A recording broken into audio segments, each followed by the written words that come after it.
So welcome to guys, আজকে আমি চলে এসেছি আমাদের ভিডিওর পার্ট 3তে। পুরী মন্দিরের সামনে গোল্ডেন বিচে। গোল্ডেন বিচটা শুনেছি দারুণ আছে, তো এবার বেরিয়ে যাচ্ছি অটো ধরে গোল্ডেন বিচের দিকে। তো গাইস, অ্যাটলিস্ট আমি পৌঁছে গেছি পুরী মন্দিরের গোল্ডেন বিচে। পৌঁছে আমি একটু ভিডিও শুটিং করে দিই একটু, তারপরে এখানে পুরী মন্দিরের সমুদ্রে একটু স্নান করে নিই। স্নান করে বেরিয়ে যাই আমার ছবি তুলতে। সো গাইস, পুরী মন্দিরের গোল্ডেন বিচ এটা ক্লিন আছে একদম, জলটা একদম পরিষ্কার থাকে। এখানে তোমাদের আমি আজকে দেখাবো আজকে পুরী মন্দিরের সানসেটটা।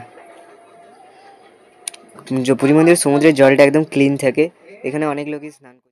অ্যাটলিস্ট আমি দেখাচ্ছি আজকে পুরী মন্দিরের সমুদ্রের সানসেটটা। এই হচ্ছে পুরী মন্দিরের সানসেট।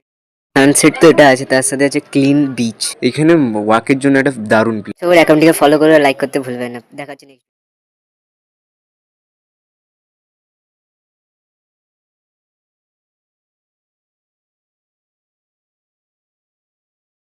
ফলো করতে ভুলবেন না। দেখা হচ্ছে আমাদের নেক্সট ভিডিও।